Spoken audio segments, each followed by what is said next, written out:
Շնորհակալություն ինձ հրավիրելու համար որպես իրավապաշտպան, երկու հարց առանձնացնեմ, առաջինը երբ որ նախ շնորհակալություն, որ պարոն Խաչատրյանը խոստովանեց, որ այսօր արկա է օրենսդրական խնդիր, որ չկա սեփականատեր այս խնդրի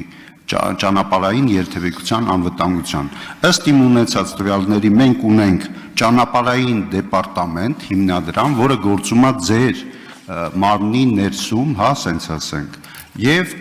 կա ՆԳՆ-ում կա ճանապարհային երթևեկության կազմակերպման վարչություն, կարծեմ, ստեղ ներկա է գնդապետ Կոստանյանը եւ կա տարբեր շահառուներ կան, բայց խնդիրը մնում է խնդիր, քանի որ մենք ունենք Սահմանադրության 6-րդ հոդված, որը ի սկզբանե առանց փոխգործակցելու, որը պետք է ապահովի համակարգող փոխվարչապետը, պարոն Տիգրան Խաչատրյանը կամ այլ փոխվարչապետ, այսօր չի կատարվում, այսինքն մենք ունենք խնդիր, որ ամեն մեկը ասում է, այս իմ խնդիրը չի, բազմաթիվ խնդիրների մասին ես գրությունները ուղարկել եմ տարբեր մարմիններ եւ առ այսօր մենք չունենք լուծումներ եւ շատ ողջունում եմ այսօրվա այս քննարկումը եւ երկրորդ հարցը մենք ունենք այսօր իրավիճակային խնդիր, որ արդեն փոխվել է տրանսպորտի խնդրի մասին պարոն Ղազարյանը նշեց, ես նշեմ նաև շենքերի մասով։ Այն խնդիրները, որ ունենք ճանապարհային երթևեկության մասով, վաղը ծիծաղելի կթվան, պարոն Խաչատրյան, քանի որ այս շենքերի բնակչությունը որ լծվի, մենք ել ավելի մեծ խնդիրներ կունենանք։ Խնդրում եմ այդ մասով։ Եթե ուզում եք կրկին ասեմ, առաջինը չկա համակարգող, դուք գործում եք առանձին, ՆԳՆ-ն առանձին եւ երկրորդը նշեցի, որ ունենք իրողության փոփոխում, նաեւ նշեմ ստեղ ինքնագլորքների, հեծանների, մոպեդների ներգործություն, որը մենք այսօր չենք հաշվի առնում, ինչը ահավոր սխալ է։ Այսքանը։ Խնդրում եմ պատասխան։ Արմեն Խաչատրյանը արձագանքեց։ Տեսեք, իրականում յուրաքանչյուր պետական մարմին եւ դա օրինաչափ է հանդես է գալի օրենքով իրեն վերապահված լիազորությունների շրջանակներում։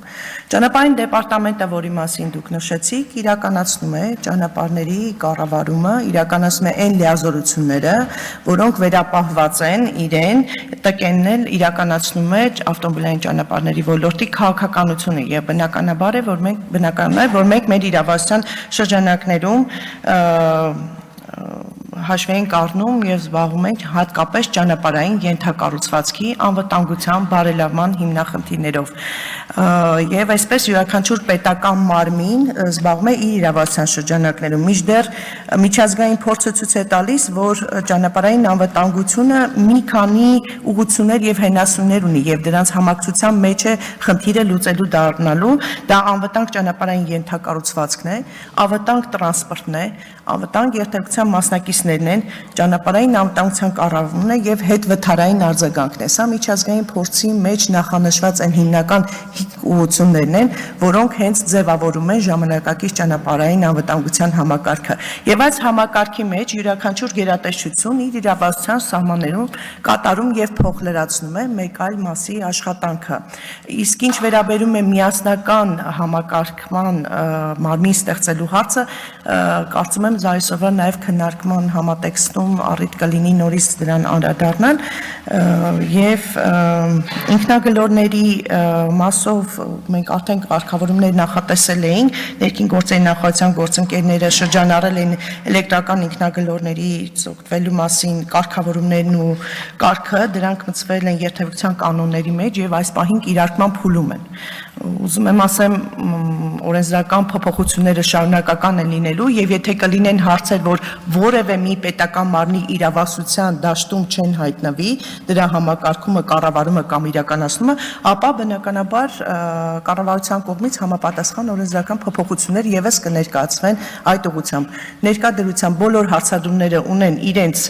գերատեսչությունները որոնք այդ ուղղությամբ միջոցառումներ են իրականացնում եւ քաղաքականություն են վարում Արձագանք տեղ, ես նշեցի, որ կա համակարգման խնդիր եւ դուք նշում եք, որ 6-րդ հոդվածը Սահմանադրության ձեզ կարող է խանգարել։ Որպես նախկին զինվորական ասեմ, որ կա համակողմանի ապահովում հրամանատար աշխատանքի համար։ Համակողմանի ապահովման մեջ մենք պետք է հաշվի առնենք, որ այսօր կա խնդիր, ամեն մեկը ասում է, այդ իմ խնդիրը չի, իմ լիազորությունից դուրս է։ Փոխկապակցված պետք է լինեն բոլոր մարմինները այս խնդրի լուծման մասով, համակարգող փոխվարչապետը, վարչապետը պետք է համակարգի եւ յուրաքանչյուրի համար պատիվ պետք է լինի այս խնդիրը լուծելու, որովհետեւ ինքնագլորքով երթևեկում են անչափահաս երեխեքը։ Ես կարող եմ կոնկրետ հաջորդ զեկուցողի մոտ ասեմ, դրա մասին կշեշտեմ, բայց Ռոստովյան Արցախի փողոց մասում մենք ունենք թեք անցում, որ մտածում ես լավ, այսով ասենց թեք անցումը արը։ Ռոստովյանից վերև համ ռազմառոտ վերևից եւ ռազմառոտ ներքևից համարյա իրար կողք են։ Էլի մտածում ես։ Ես խնդրում եմ վերանայեք եւ ճանապարհային դեպարտամենտը լուծարեք եւ Ինչ է նշանակում հիմնադրամ։ Այս խնդիրը պետք է լինի մարմնին գերատեսչության ներքո վերահսկողության։ Շատ լավ։ Հիմնադրամ պետք է չլինի։